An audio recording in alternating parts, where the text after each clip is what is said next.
최근 태국이나 북미 등 대마가 합법인 나라로 여행을 갔다가 젤리, 초콜릿인 줄 알고 가벼운 마음에 사서 캐리어에 넣어서 들어오시는 분들이 엄청나게 사건이 늘어나고 있습니다. 합법적인 나라에서 제가 대마를 구매했고 난 사실 처음이니까 그거 초범이라고 하던데 벌금이나 기소유예로 끝나겠지? 라고 생각하시는데 절대 아닙니다. 현재 대한민국은 여러분 속인주의를 채택하고 있습니다. 한국인이 다른 나라에 가서 대마를 피워도 무조건 처벌을 받습니다. 가장 선진국이라고 생각하는 미국 같은 경우에도 50개의 주에서 무려 한 24개의 주, 거의 절반에 가까운 주가 대마를 흡연하는 것이 합법화가 되어 있습니다. 그 나라에 가서 그 대마의 특유한 엄청 그 강력한 냄새를 길거리에서도 뉴욕에서도 맡을 수가 있어요. 와, 여기는 그냥 대마가 그냥 다 합법화된 거네, 해도 됐네, 그냥 좀 몇 개나 사갈까? 라고 생각하는데 여러분, 그거를 가지고 캐리어에 넣어서 한국으로 들어오는 순간 대마 수입 범행이 성립을 합니다. 하나씩 한번 설명을 드리겠습니다. 자, 초범은 집행유예다. 난 더 이상 처벌 안 받을 거야 라고 생각을 하지만 이거는 사실 정확하게 틀린 얘기입니다. 마약류 관리법에 따르면은 대마를 수입하는 경우라고 했죠. 대마를 사서 한국으로 들어오면 그거는 수입입니다. 대마의 수입에 대해서 우리나라의 마약류 관리에 관한 법률은 무기징역 또는 5년 이사의 징역형을 규정하고 있습니다. 징역 5년 이상 30년 이하입니다. 뭔가 이상하지 않나요? 사실 벌금형이 존재하지 않습니다. 내가 만약에 처벌을 받는다고 한다면 그냥 기소유예, 애초에 검찰에서 처벌을 받지 않고 불기소 처분이 나는 거 아니라고 한다면 벌금 자체를 사실 받을 수가 없고, 내가 법원으로 넘어간다면 나는 법원에서 사실 징역 5년 이상만 받을 수 있는 겁니다. 근데 변호사님, 근데 왜 초범이 실형이 나올 수도 있다고 말씀하세요? 초범은 보통 마약 사건 제가 좀 찾아봤는데 대부분 다 엄청 봐준다고 하는데요. 초범에 대한 마약 사범을 봐주는 경우도 존재한다는 건 맞는데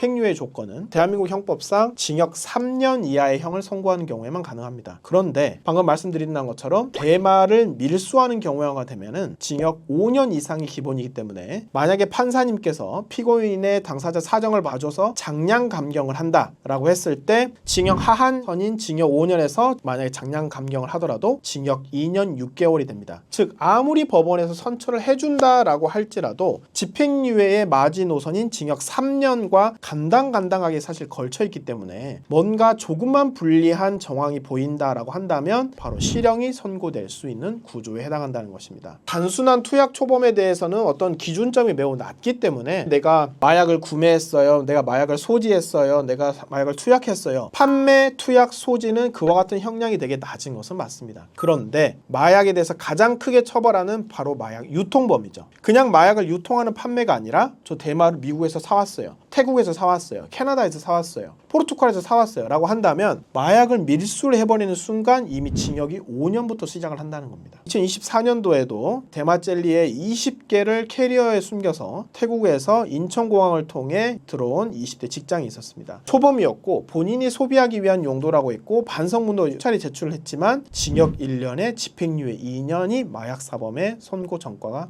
되었습니다. 여기에서 제가 말씀드렸던 건 조금만 불리하더라도 여기에서 제가 실형이 선고될 수 있어요 라고 하는 점들을 제가 몇 가지 말씀드리려고 합니다. 바로 관세청에서 연락을 옵니다. 어느 날 바로 모르는 번호로 전화가 와서 저 관세청 수사관인데요, 저 여기 마약 사건 수입이 확인되었고 나와서 한번 조사를 받으셔야 됩니다 라고 했을 때 대부분의 사람들이 여기서 두 가지의 실수를 진행합니다. 첫 번째 실수는 바로 전화로 담당 수사관에게 모든 내용을 구체적으로 다양하게 진술하면서 설명을 하는 점입니다. 제가 친구들이랑 술 마시면서 첫째 날은 클럽에서 피고 둘째 날에서 호텔에서 피고, 그 말은 전부 다 녹음이 대부분 되고 있고 본인에 대해서 추가적인 형량이 매우 높아지는 결정적인 실수에 해당할 수 있습니다. 두 번째의 내용에 대해서는 담당 변호인 없이 혼자 출석을 해서 처음부터 끝까지 전부 다 진술을 합니다. 그런데 내가 얼마만큼 사실 처벌을 받을 수 있는 건가, 그렇다면 내가 여기에 대해서 내가 선처를 받을 수 있는 여지라는 게 존재하잖아요. 실체적 경합범이라고 하는 법적 쟁점이 존재합니다. 내가 범행을 하나만 했잖아요. 그러면은 대마를 수입한 거가 징역 5년 이상인 거니까 이거 하나에 대한 쟁점을 다루게 됩니다. 그런데 실체적 경합범이 된다고 하면 내가 수입, 판매, 매수, 투약, 소지까지 해가지고 범행이 3개, 4개, 5개, 6개로 늘어나잖아요. 그러면 법적으로 실체적 경합으로 인한 가중처벌을 하도록 되어 있습니다. 내가 만약 대마 소지, 대마 투약 어떤 초범이라 한다면 실제로 내가 선처를 받는 경우가 정말 많이 있습니다. 그렇지만 본인이 대마에 대해서 내가 가지고 와버렸다, 관세청에서 연락이 왔어요 라고 한다면 본인이 여기에 대해서 당황하여 모든 진술을 다 해버리고 관련된 내용들을 계속해서 진술한다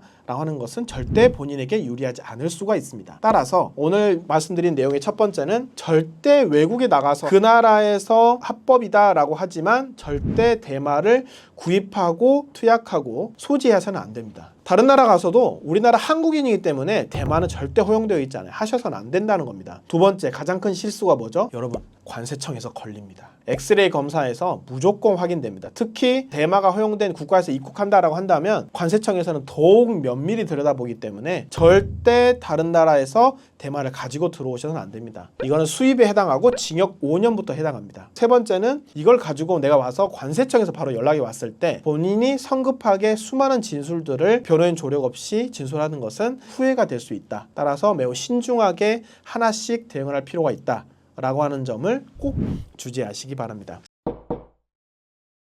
오늘은 외국에서 대마를 수입하는 사건이 급증하고 있기 때문에 유의해야 될 사항을 처음부터 끝까지 한번 확인해 보았습니다. 감사합니다.